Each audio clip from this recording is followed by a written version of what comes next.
사지를 않으니까 공급하는 사람 입장에서는 분양에 대한 리스크가 너무 커지니까 공급을 안 하는 거야. 매매가뿐만이 아니라 전세가 또한 굉장히 높게 올라갈 수 있는 여건이 만들어지지. 그렇기 때문에 항상 시장을 주시하고 공부를 하면은 내 집 마련 기회는 충분히 있다.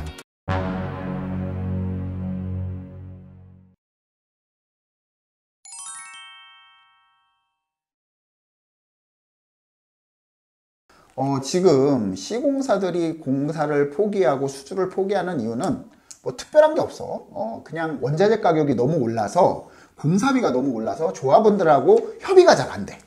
이 부분이 어떤 거냐면 예를 들어서 우리가 이제 두 가지의 이슈가 있지. 지금에 들어와선 세 가지인데, 자, 첫째, 우리가 지금 코로나 시국에 원자재 가격이 너무 많이 올랐어. 인플레이션. 자, 그때 코로나 이전에 아파트 1000세대 이상의 이런 정비사업 같은 경우에는 이제 평당 공사비가 뭐 400에서 450만 원 정도면 했었는데 지금은 1000만 원에 육박해. 그러니까 2배 이상 올랐다라는 얘기고. 자, 그 다음에 러시아랑 우크라이나 전쟁. 자, 그리고 이스라엘하고 뭐 이 팔레스타인 전쟁. 그리고 또 여러 가지 전쟁이 있고, 그 다음에 지금 나온 게 또 관세 전쟁이 있잖아. 이렇기 때문에 인플레이션, 이 물가가 엄청나게 상승을 하고 있는 거야. 그러니까 이제 조합원들하고 처음에 계약을 했다가 500만 원에 지어주겠습니다 라고 했다가 지금 해서에 안 맞으니까 뭐 800만 원 주십시오, 900만 원 주십시오. 그러면 조합원들이 좋아하겠냐고. 그렇기 때문에 굉장히 어려운 상황이다 지금, 이렇게 볼 수 있지.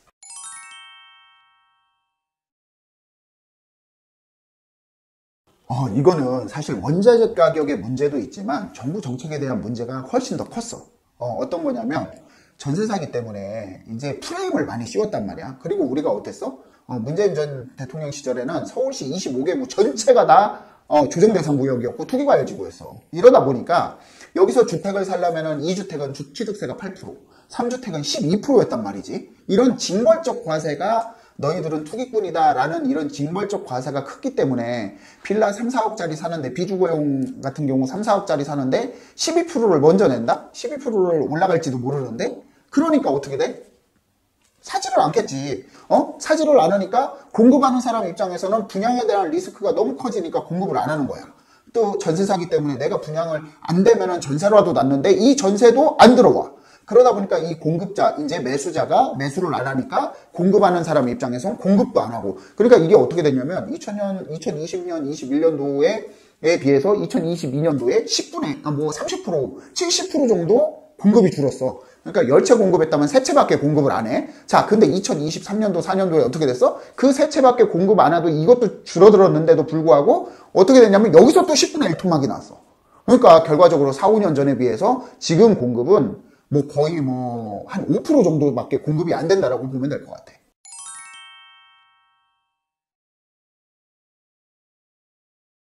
일단 공급에 대한 정책이 가장 중요한 게, 정비사업 같은 경우에는 이제 민간주도 사업이야. 어찌됐거나 공공성을 띈 민간주도 사업이기 때문에 실질적으로 이제 이 조합들 간에, 그 다음에 추진인들 간의 이해관계가 복잡해. 그러다 보니까 이제 아무리 혜택을 줘도 이해관계가, 나는 뭐 싫다라고 하면 무조건 싫은 거니까 이런 부분들이 상당히 좀 어려움이 있어. 어려움이 있고, 인센티브를 주더라도 안 하겠다라고 하시는 분들은 끝까지 반대하는 입장이었고, 그 다음에 이게 이제 공급 확대 정책을 폈지만 실질적으로 비아파트나 아파트에 대한 공급 확대 정책에서 피부에 와닿는 정책은 그렇게 많지 않았어. 특히 B아파트 같은 경우에는 서울에 공급을 하게 되면은 LH나 SH 매입을 하는 거 빼고는 일반적으로 이제 활성화가 안 되기 때문에 그런 부분에 대해서 공급에 대한 그런 실효성 정책들이 피부에 와닿지 않았다. 그렇기 때문에 공급 확대에 대해서 크게 눈에 띄게끔 가시화되지 않았다라고 말할 수 있지.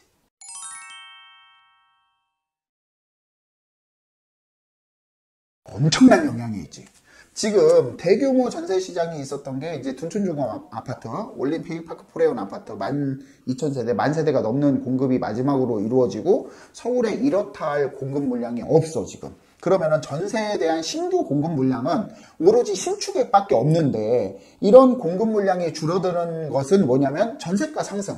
그러면 전세가 상승은 결과적으로 뭐냐? 매매가를 밑에서 올려버리는, 푸시하는 그런 역할을 하기 때문에 이게 결과적으로 매매가까지 상승하는 역할을 해. 그래서 이 신규 공급이 줄어들면 매매가뿐만이 아니라 전세가 또한 굉장히 높게 올라갈 수 있는 여건이 만들어지지.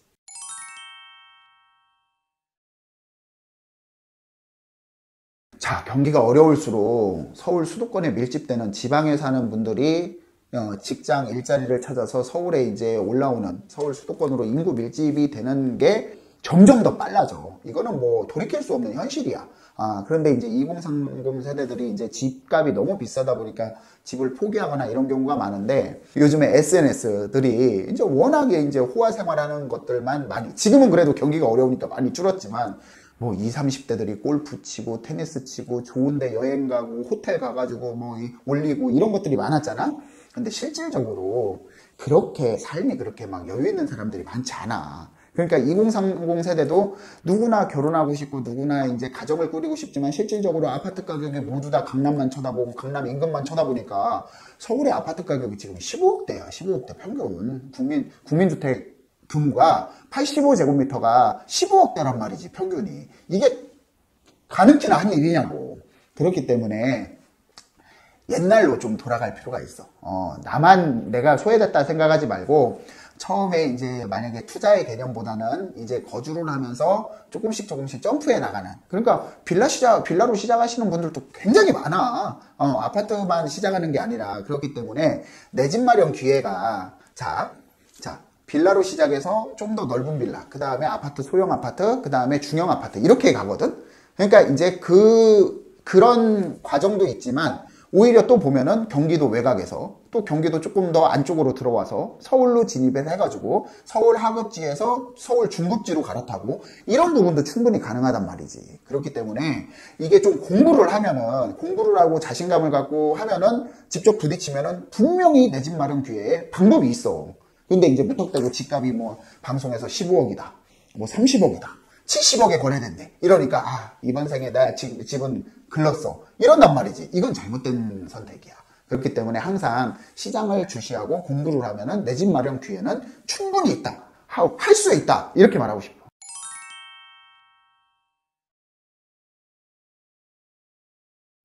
지금 서울 부동산도 사실 양극화가 엄청 심해지고 있거든. 네. 뭐 얼마 전에 뉴스에 나왔지. 서울의 대표 아파트, 반포에 있는 대표 아파트가 부산분이 107억을 주고 전액 다 현찰로 매수했다.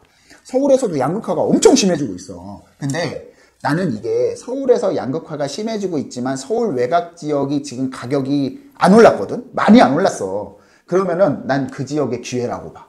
그러니까 물론 서울에서도 중급지 이상의 상급지를 살고 싶어 하는 마음은 알겠지만, 내 자산에 맞춰서 하급지에 가가지고 거기서 어느 정도 투자를 하거나 아니면 신입주로 사서 거기에서 좀 기다렸다가 거기 하급지가 상대적으로 조금 올라가면은 중급지로 조금 들어올 수 있고, 중급지에서 뭐 최상위 상급지까지는 못 오더라도 나는 충분히 지금 매수를 하는 기회가 있다라고 보면은, 자금이 어느 정도 된다라고 하면은 지금도 기회는 충분히 있다. 이렇게 말하고 싶어. 지금 서울 이제 지방은 악성 미분양뿐만이 아니라 악성 미분양 때문에 굉장히 좀 어려움을 겪고 있는데, 서울이나 수도권 일부 지역 같은 경우에는 공급 부족으로 굉장히 어려움을 겪고 있어. 특히 올해 이제 36,000 가구 정도 공급이 되거든. 근데 이제 서울에 약 46,000 가구 아니면 약 5만 가구 정도는 꾸준히 공급이 돼야 수요와 공급이 맞아 떨어진다라고 이제 이런 통계가 나와 있어.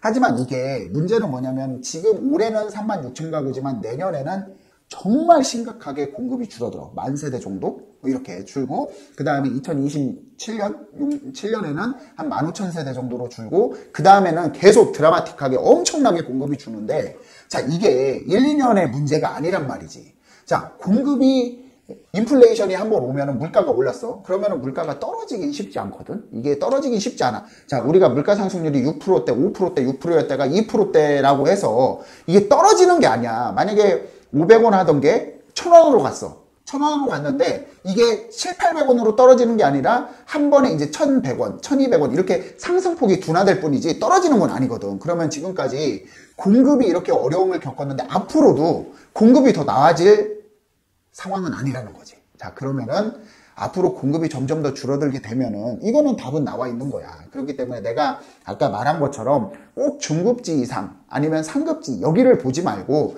하급지에 가거나 아니면은 중급지에 있는 정비사업 지역들을 좀 공부를 해서 간다라고 하면은 충분히 기회가 있기 때문에 이 기회를 또 놓치면은 또 앞으로 몇 년 동안 또 후회하는 그런 시장이 될 거야. 그렇기 때문에 지금 판단을 잘 해가지고 이 PD도 조만간에 결혼하잖아. 그러면은 이 부분을 좀 공부를 해서 분명히 투자할 수 있는 기회, 자산을 증식할 수 있는 기회를 놓치지 말라. 이렇게 말하고 싶어. 시청하시고 부동산 쪽에서 뭐든지 좋습니다. 그래서 궁금하신 부분이 있으면 댓글로 남겨주시면은 현실적으로 컨텐츠를 만들어 가지고 한번 촬영하는 그런 시간을 계속 갖도록 하겠습니다. 오늘은 여기서 마무리하겠습니다. 감사합니다.